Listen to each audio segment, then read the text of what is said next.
하루가 멀다 하고 한국의 신무기가 개발되는 가운데 방사청과 국방과학연구소의 최근 행보가 주목되고 있습니다. 현재 대한민국은 KF-21 전투기를 포함해 현무5 미사일까지 얼마나 더 많은 무기체계가 공개될지 아무도 알 수 없는 상황입니다. 한편 KF-21의 이러한 변화를 알아챈 서유럽과 동유럽의 여러 나라에서 한국 공군의 KF-21 전투기를 주목하고 있습니다.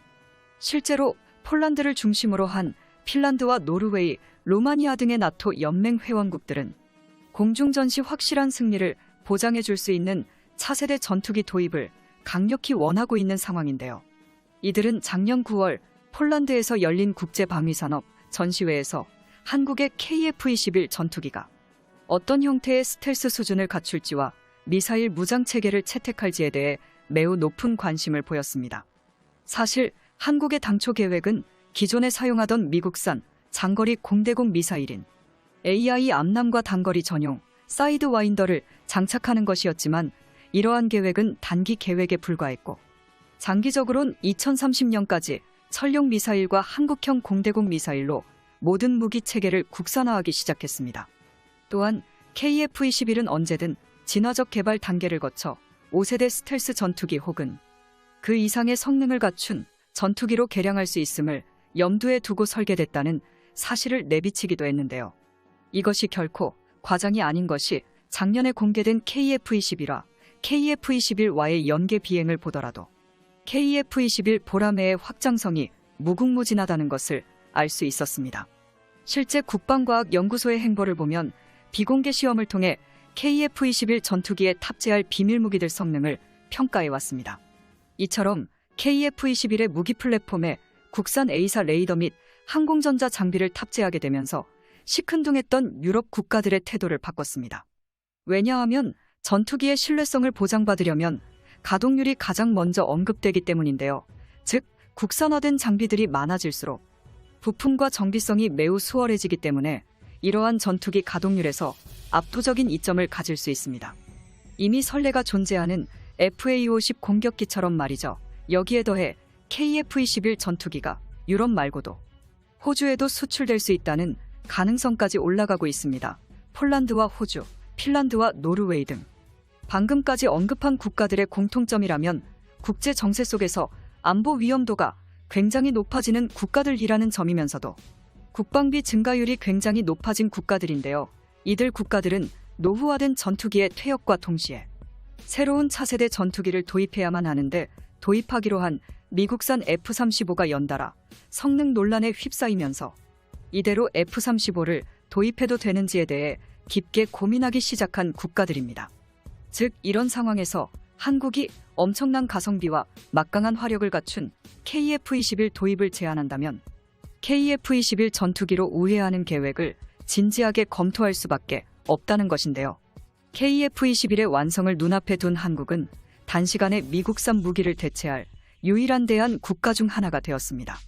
또한 일각에서는 한국에서 인니 정부를 견제하기 위해서라도 호주에게 KF-21을 제안해야 한다는 분들이 많습니다. 모두가 알다시피 호주가 인니는 100년 동안 꾸준히 첨예한 갈등을 빚고 있는 나라이기 때문인데 쉽게 설명하자면 인도네시아와 호주는 한국과 일본만큼 사이가 안 좋습니다. 만약 한국산 KF-21이 호주에 수출된다면 인도네시아는 매우 곤란한 상황에 직면하게 됩니다.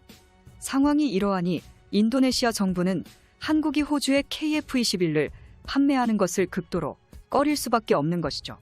또한 굳이 인니 정부를 견제하지 않더라도 대규모 해외 수출을 연속적으로 성공하지 못한다면 KF-21 양산 단가가 높아질 가능성도 해결해야 하는 숙제로 남아있는데요.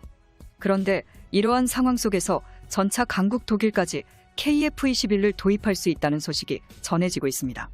현재 독일은 프랑스와 함께 6세대기 전투기 개발 계획인 FCAS 프로젝트를 진행 중인데요. 하지만 최근 FCAS 프로젝트에 금이 가기 시작했는데 그 이유는 프랑스가 완장지를 시작한 탓이었는데요. 라팔이 잘 팔리기 시작하면서 콧대가 높아진 프랑스는 항공 관련 역량이 부족한 독일을 떼어내고자 하는 움직임을 보이기 시작했습니다. 실제로 프랑스는 독일과의 협상에서 플랜 B를 언급하며 독자 개발 가능성을 암시했는데요. 이를 통해 협상의 주도권이 자신들에게 있으며 독일에게 프랑스의 우위를 인정할 것을 요구하고 있습니다. 전문가들 또한 최첨단 전투기를 독자 개발할 역량이 없는 독일이 이미 라팔 수출로 항공기술력을 입증한 프랑스에게 휘둘릴 수밖에 없다고 보고 있습니다. 이에 열받은 독일은 FCAS의 실패를 염두하고 F-35 도입을 검토하기 시작했습니다.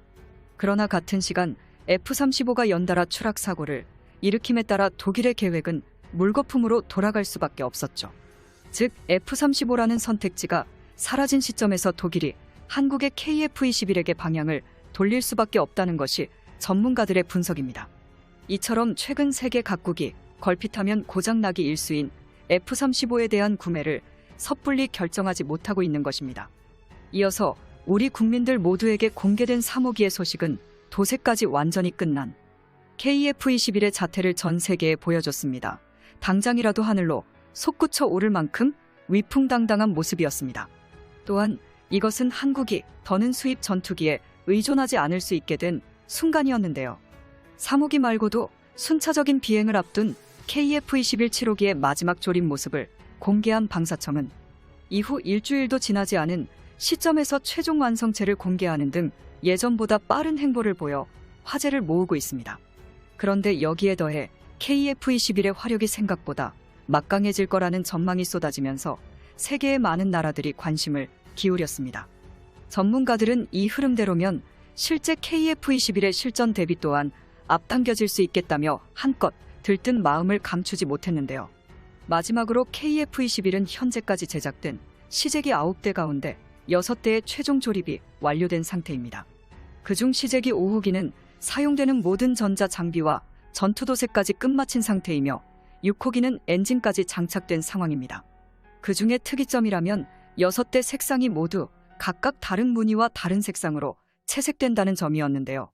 1호기의 꼬리 날개가 회색 바탕에 흰 글씨로 이루어진 반면 3호기는 파란 바탕 위에 붉은색 독수리 머리가 그려져 있고 4호기는 검은색 바탕에 KF-21이 마치 황금빛 비행운을 남기는 듯한 그림을 새겨 넣었습니다.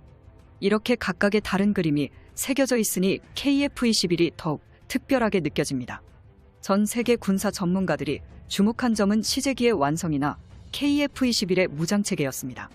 KF-21이 얼마나 강력한 전투기가 될지는 2026년 최종 양산이 되어봐야 알 수 있겠지만 우리의 KF-21이 F-35의 자리를 대체할 수 있는 강력한 차세대 전투기로 자리매김하길 간절하게 기원합니다. 시청자 여러분, 영상을 시청해 주셔서 감사합니다. 여기까지 대구구려제국이었습니다.